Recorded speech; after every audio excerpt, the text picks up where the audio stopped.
Good evening and welcome to News Extra. Tonight we're paying tribute to a man who's probably done more for the Norwich and Norfolk art scene than pretty much anyone else over the last quarter of a century.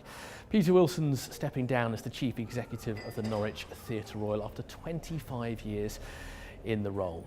Looking around the place now, it's a successful regional theatre, but that wasn't always the case when he took over all those years ago. Well, it was more or less derelict. When I arrived, there were 4 of us in a porter cabin in the car park, and there was some workmen in the building.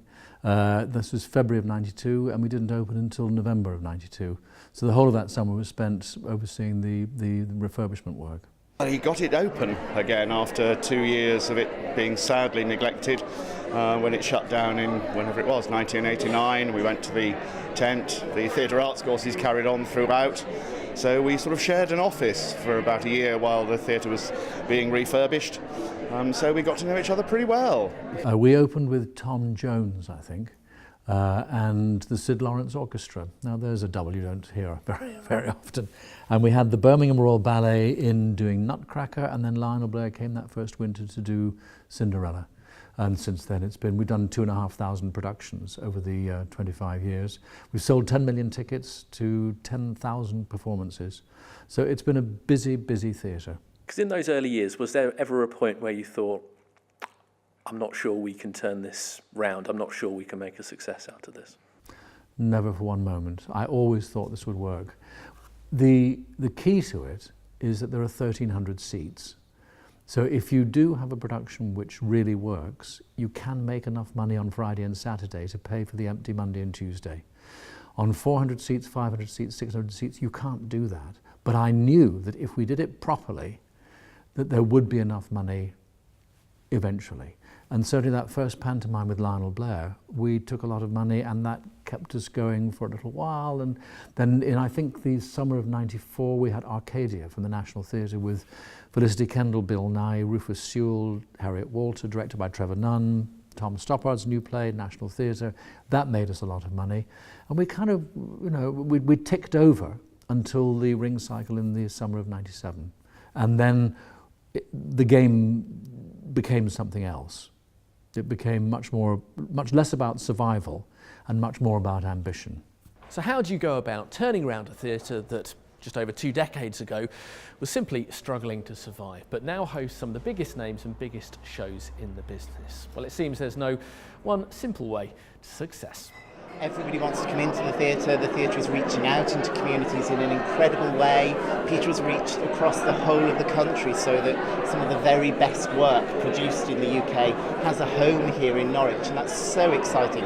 What an incredible 25 years for this place. Increased so much in size more than anything else as well, but also just on the attendance and the shows that are coming in. The big shows are coming in now that maybe wouldn't have come here 20 years ago, but now it's on the top of the list for touring shows to come in. I think it's regarded as one of the absolute top regional touring theatres for all art forms, whether it be theatre, dance or musicals. It has such a loyal audience, which Peter Wilson's built up so brilliantly. There's always a really good welcoming for companies who come here, and the team here incredibly professional. So, companies love coming here. Actors like performing on this stage. It really is regarded as one of the best in the country. We've only ever really looked forwards. Yes, it was a long way from '92, but on the other hand, by the time we got to 2007, the question was, would the building work? We'd predicted that the income from the front of house areas would increase, that we'd be able to do more productions because we were more financially stable. We had to decide whether that would actually be the case.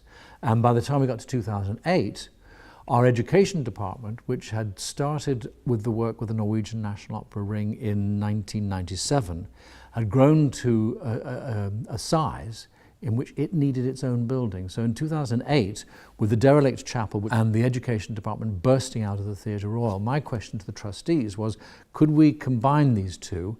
Could we use the education department to solve the problem of the derelict building? And that's where stage 2 happened. And the work really, in terms of the period between 2008 and now, has been about stage 2. But it's not just the big shows that appear in the theatre behind me that'll form Peter Wilson's legacy here at the Theatre Royal. It's also the work the theatre does in the community day to day now, and the commitment to training the next generation of stars. When I first arrived, we were crammed in a little cubby hole under the stairs, and now we've got a brand new building opposite stage door, and that's all really down to Peter. He pushed it through. Sometimes I think the trustees were a bit nervous. That's an understatement, but his vision was there right the way along. Stage 2, which is right next to this building, I think it is almost unparalleled anywhere else in the country to have such a high quality facility for young people, for communities, right next to the main stage, but not just that, in the middle of this hugely vibrant city. I think Stage 2 is one of the most extraordinary and exciting things that I've seen in a very, very long time. These are facilities that were just not available when I was starting in the theatre, and there will be so much creative energy for young people and educational facilities, and it's all Peter's love of theatre and of young people and encouraging them onwards that's made it possible. I don't really know any other chief executive of a regional theatre in the country who has done as much as he's done in terms of revitalising the arts and really making Norwich an absolute sort of centre, not just Norwich of course, but Norfolk as well, an absolute centrepiece, for culture generally. If you're an educational charity generating decent surpluses out of what you do on the stage because you're presenting good things to people who are being treated well, then you have a duty to decide whether you can do it better. And that's what Stage 2 is about. Can you give the education and the learning and participation department its own muscle so that it can do better what it's already doing well?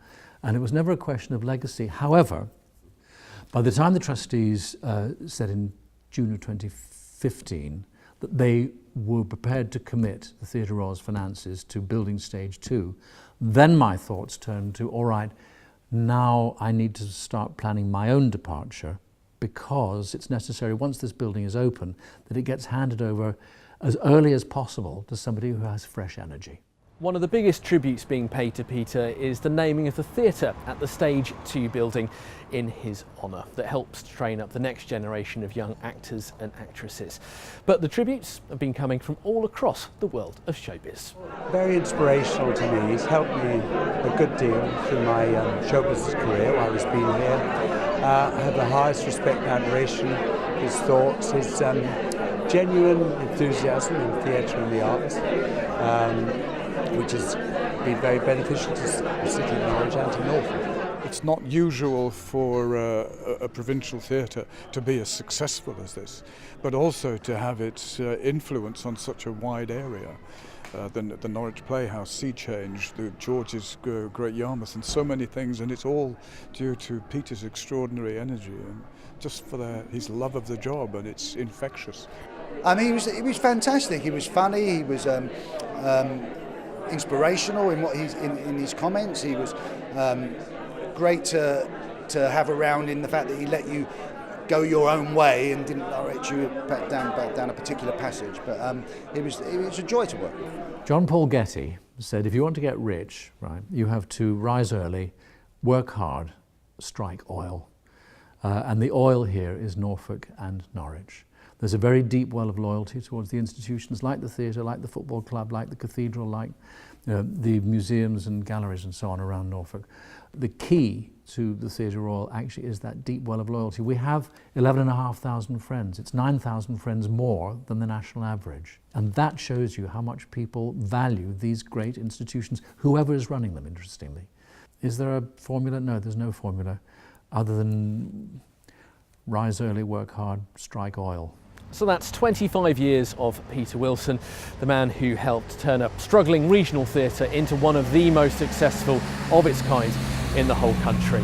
As ever, you can join the conversation on Twitter. We are at Mustard TV. The hashtag is NewsExtra. As Norwich says goodbye to Peter Wilson, 25 years at the Theatre Royal. Good night.